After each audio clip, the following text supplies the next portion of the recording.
Hello there, and welcome back to my workshop. This is show number 10 of my series on the making of a chest of drawers, and here's where we are. We're going to be finishing up this project on this show, so I'm really excited about that, and I can't wait to put this chest to work in my shop. Let's talk about what we're going to be doing here. The first thing we're going to do is plane a small bevel along the bottom edge of this top all the way around.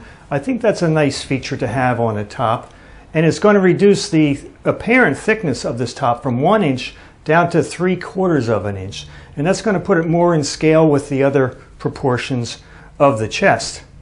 And then what we're going to do is work on fastening the top, and when we've done that, we're going to move on to painting and finishing.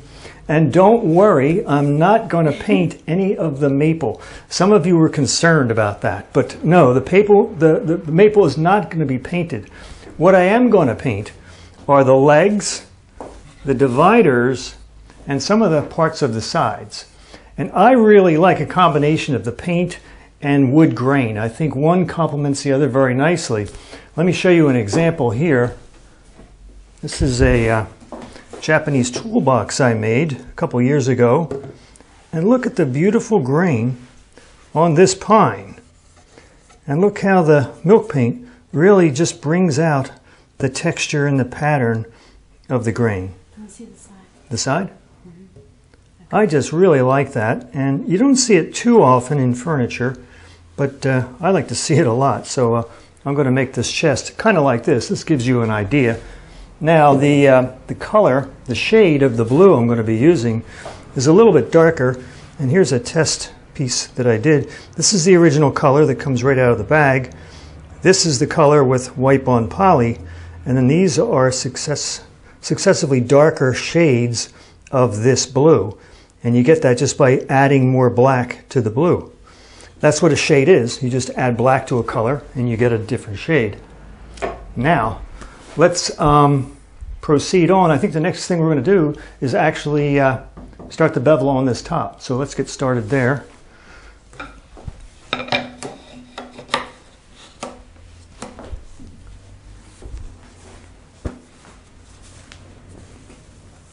Got everything just so.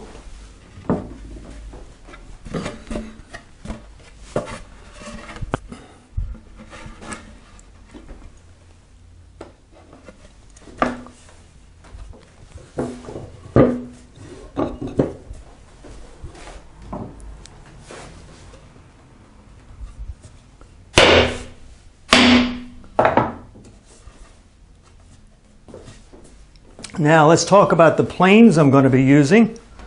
I'm going to be using a few planes. This is my number 4 plane, and it has a fairly heavily cambered iron in it, and that's going to remove a lot of material. And then what I'm going to do is move on to my number 5 plane, and this has a, if you remember, a replacement iron in it that has a back bevel on it, and that works pretty well on figured maple, so I'll be using that next. And then what I'm going to do is finish up with my cabinet scraper, and you saw that last time. Use the cabinet scraper to hit in the areas that I need to. So I think we're ready. Let's go ahead and start planing away here. You ready? Mm-hmm.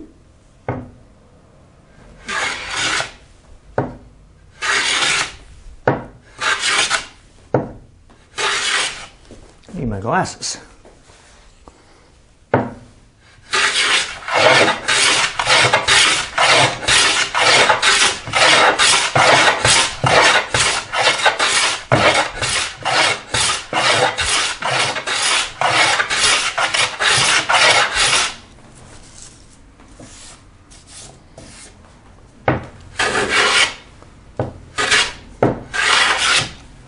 So it is taking a fair amount off.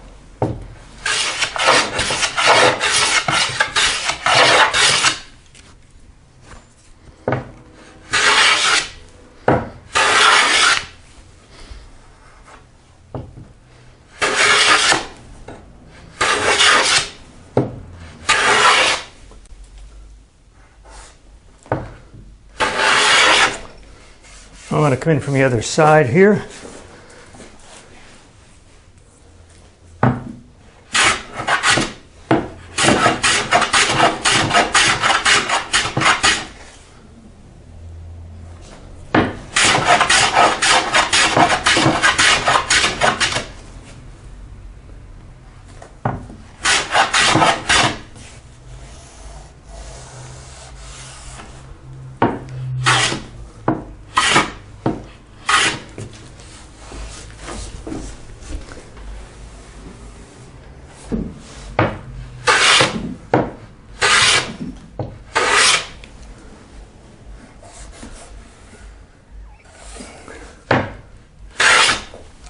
All right, that's about as close as I dare with that heavily cambered plane. Now I'm going to resume with my number 5 here.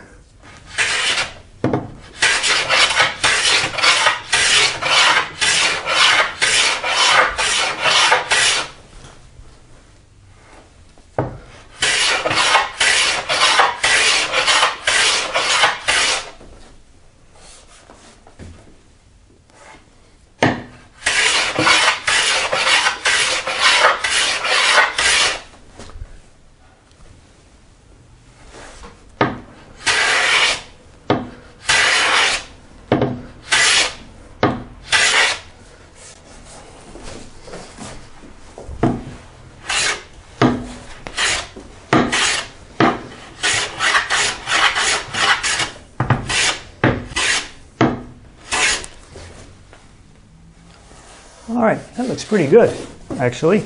Now what I'm going to do is clean it up a little bit with the cabinet scraper. We'll see how this works.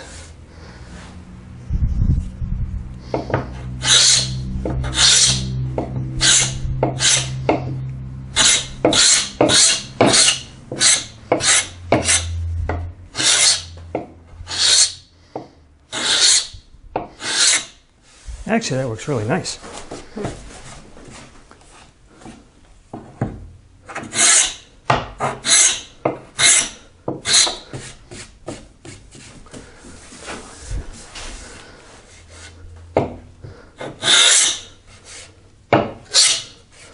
All right, I like that a lot. Now I'll move over, turn this around, and do the other end, and then we're going to do the long lengths.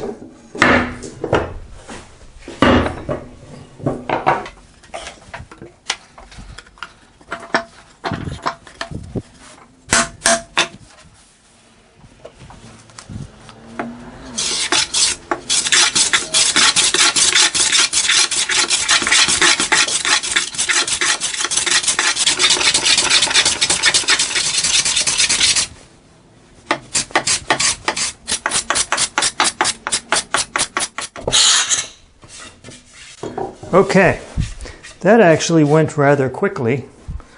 Let's, we're going to do the long edges now.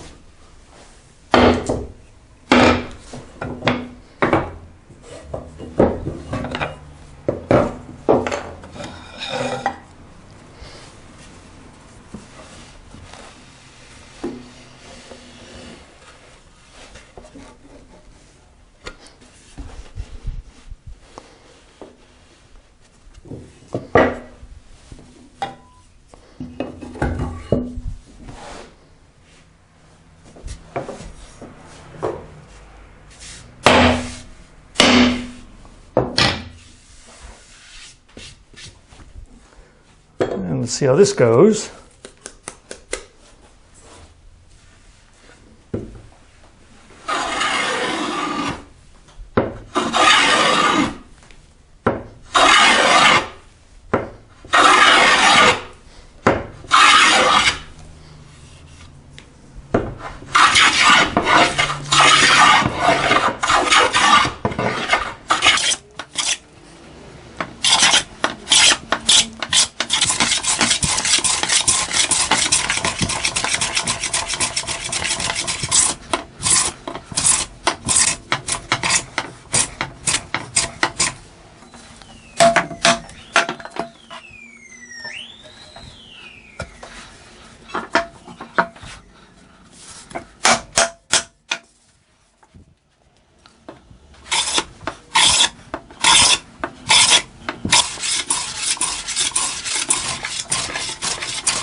Well, whew, that was another workout, but actually it went better than I feared. I didn't even need the card scraper when going with the grain here. So I think it's looking pretty good. Let's have a look at it in place here.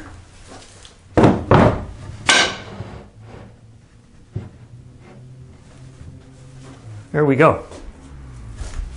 Now you know me, I'll be fussing with this edge just a little bit to make it absolutely perfect. But for now, I think that's looking pretty good. So that's how it'll go when it's fastened on there. So looking pretty good. Now it's going to be on to painting and finishing. Okay, ready to go here. I've eased the edges with my block plane and I've sanded this. We're ready for the finish. But before we do that, let me show you real quick how I got the top attached to the base here. I'm using these figure 8 fasteners right here. They fasten on all 4 corners. And then I have screws that come up from the bottom and into the top and hold the top on. Now I didn't realize how devilishly difficult it is to get a screwdriver down in there to do that until I found this little tool right here. This is a mini ratchet and it has a square drive on it, and I'm using square drive screws, and it's just the thing for fastening the top. This fits right down in there and I can drive those screws very easily. I like this so much that I'm going to actually stash this in one of my secret hiding places here in the chest so that I'll have it if I ever need to remove the top or tighten the screws. In fact, I'm going to leave a little note for whoever it is that winds up with this chest after I'm gone, the future owner, and explain what this is and what it's for. So that is that, as we say. Let's move on and get to the fun part, and that is applying the finish. We actually had this ready about 5 days ago, but this is the first time that Jonine and I have been able to get together and shoot this, and we want to make sure we get it on film for all of you. So here is the finish we're using. It's wipe on poly, and it's just thinned down with more mineral spirits to give it a wiping consistency. It's very easy to use. It's a fairly protective finish. It has a little bit of color in it, and I really like it for this application. I have this sanded to 320. 320 is a little bit high in the grit range, but I'm making the top is going to be a thin film finish, and I did some tests and 320 was perfect. So I always recommend that when you're doing something, do a test and find out what works best for you. So for me, 320 was it. I'm using these things here. You've heard of painter's pyramids, little plastic pyramids. I usually use those. They work well for supporting your work as you paint or finish it. But I didn't have any, so rather than jump in my car and run out and get more, I just made these up from scraps. So we're ready to go here. Let's get started. I have my yogurt container here containing my finish. And let's apply it here.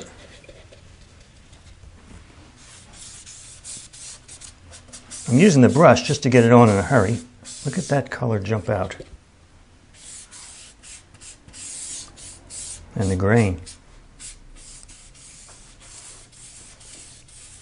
So I'll do the edges first because they really drink in the finish.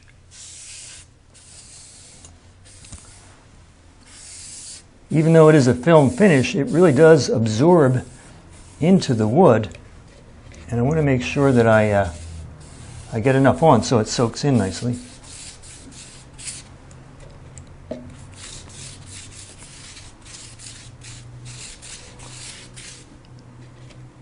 Can you see that? From over here, it looks amazing.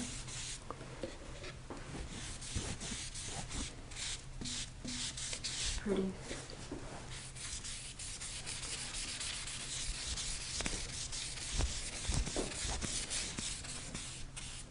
Now this is the bottom side of the top. This is the side you won't see, but I still want to make sure I get enough on there.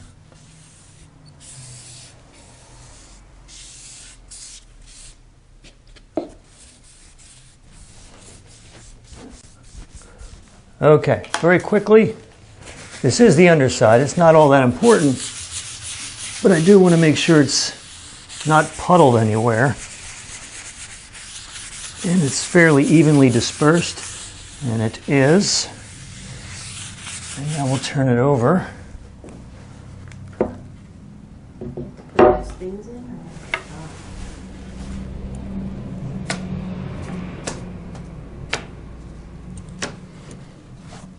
I knew I should have wore gloves.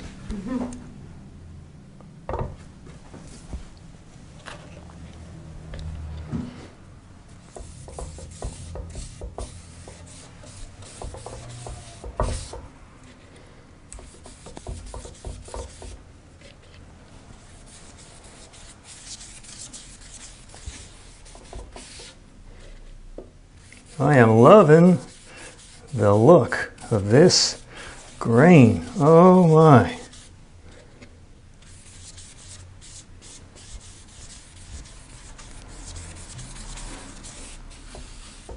And it is really soaking in, so I want to keep it going.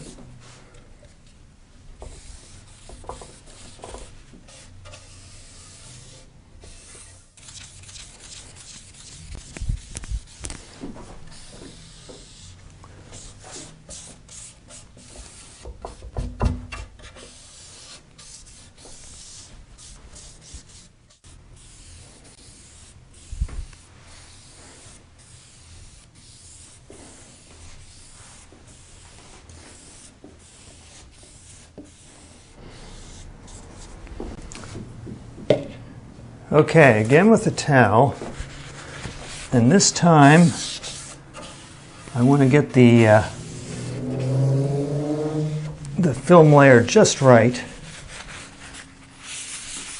And I find that if I go in a circular motion and look in the reflection, at first I'll see swirl marks, and that tells me that the finish is a little bit too thick.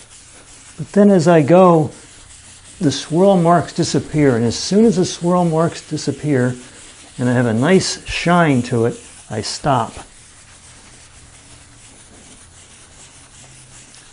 And that's right where I am right now. So that's perfect. First coat is done. We're going to give it a few hours and then another coat. In the meantime, we're going to work on the drawer fronts.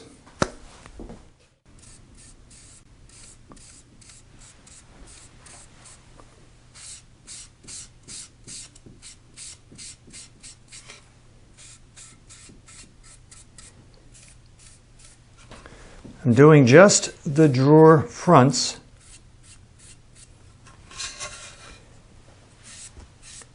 And I'll be shellacking the rest. That's my go-to finish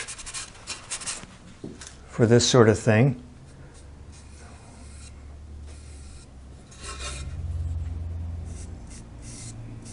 I used the same technique when I made the drawers for my sawtill.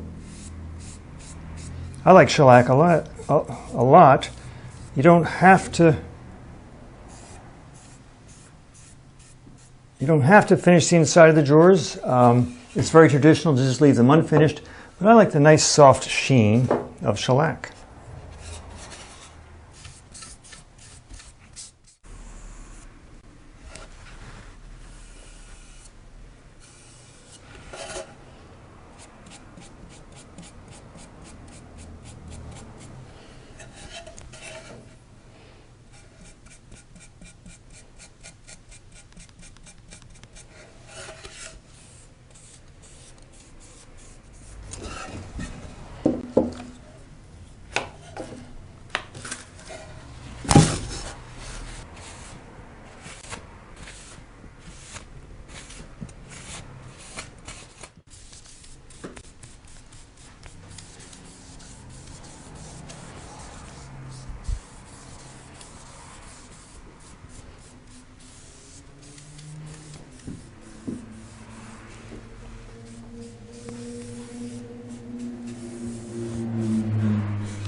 Okay, we have 4 coats of our poly on, light sanding with 600 between coats, and this is just how I like my finishes to look.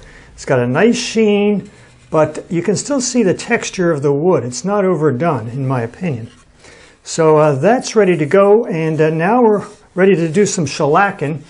And this is the same technique, same methods I used a few episodes ago on the Salt Hill show. So there's a link below. You can see me mixing this up from flake and talking more about the uses of shellac. But we're just going to jump ahead here and get started on this project with our shellac. So we're ready to go there. I've got my Taklon brushes for applying it.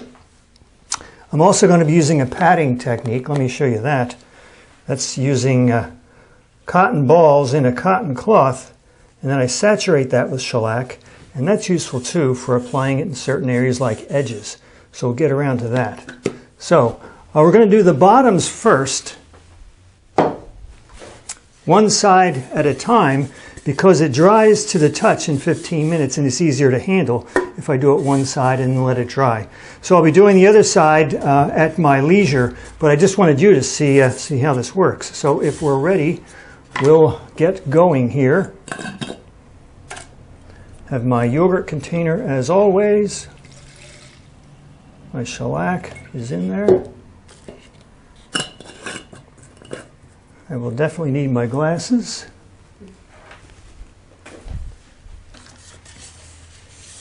And here we go. I think this is the best brush to use.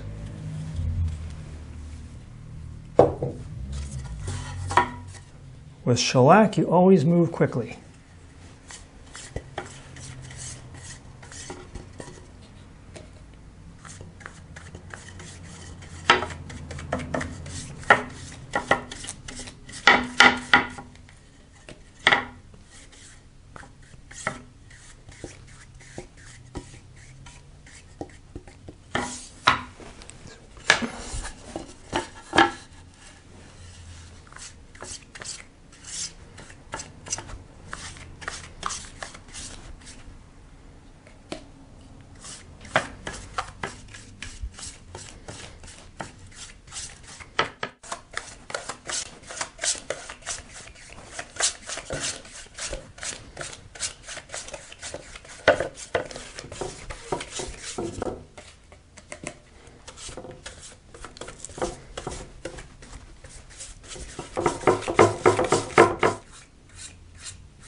I'll just do these edges.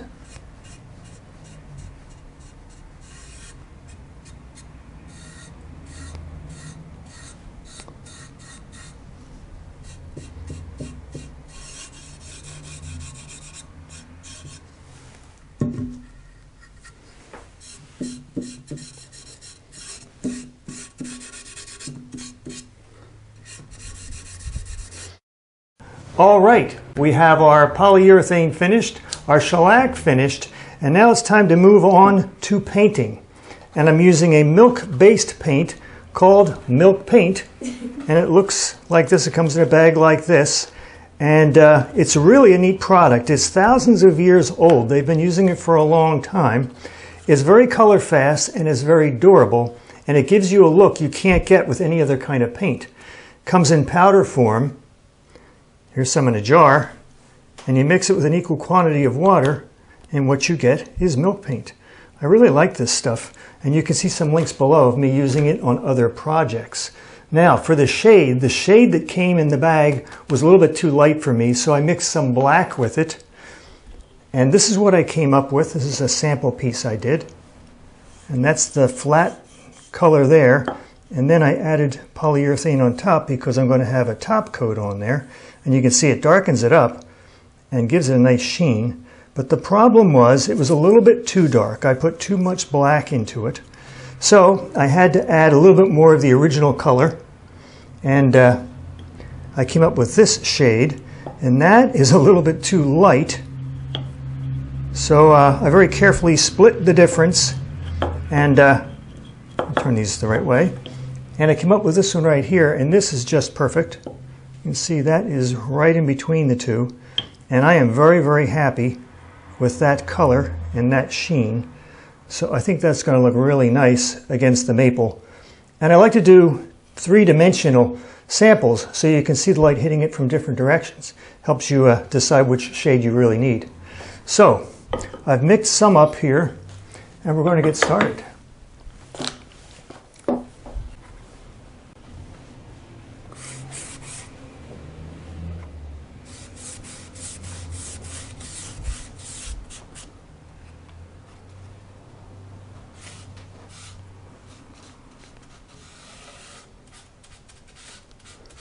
Now don't worry, the first coat always looks horrible, and the second coat always looks beautiful. So you'll see what I mean.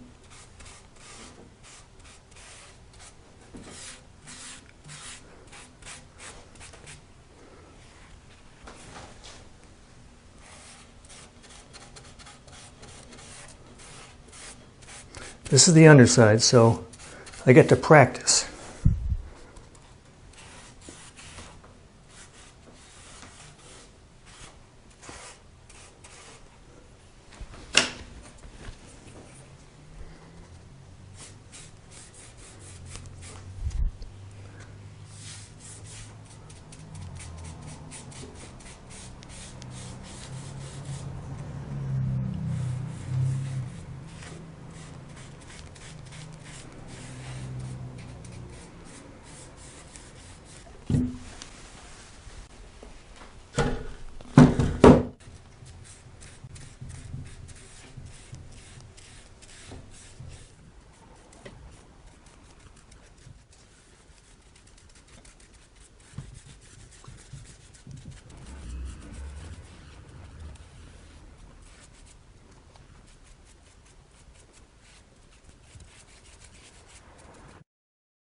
Like I said, the first coat is scary. The second coat looks beautiful.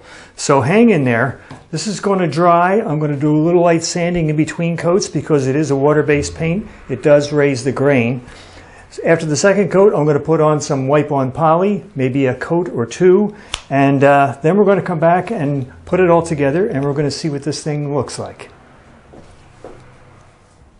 And 2 coats of paint and 2 coats of polyurethane later, and here we are.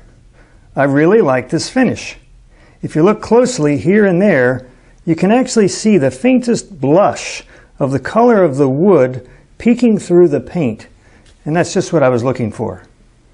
So if you like this kind of finish, make sure to use real, authentic milk paint, because there is some milk paint out there that's actually an acrylic, and if you put that stuff on your project, you're not going to get the same results. So use real milk paint and not the real fake milk paint, as I call it. Now, I've got some reassembly to do. I have to put the bottoms on the drawers. I have to put the knobs on the drawers. I have to screw the top down. But when we come back, and that'll be about 60 seconds, it's going to be time for the grand reveal.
And what do you think? I think it looks fantastic. I am so happy about this. I love the tiger maple. I love the color. I like the design a lot. And I just can't wait to start loading these drawers up with all my stuff. I think that's half the fun of getting new storage, is finding homes for all those things in your shop. So let's have a look at this where it's actually going to be here in my workshop. And here it is in place. And if you remember, this tool chest originally sat on 2 of my Japanese toolboxes, but this was always the plan, and I'm glad I finally got it made. So this concludes my series on the making of my chest of drawers. I'm deciding now what I'm going to be doing next time, and when I do, you'll be the first to know. So until then, thanks for stopping by, and see you next time.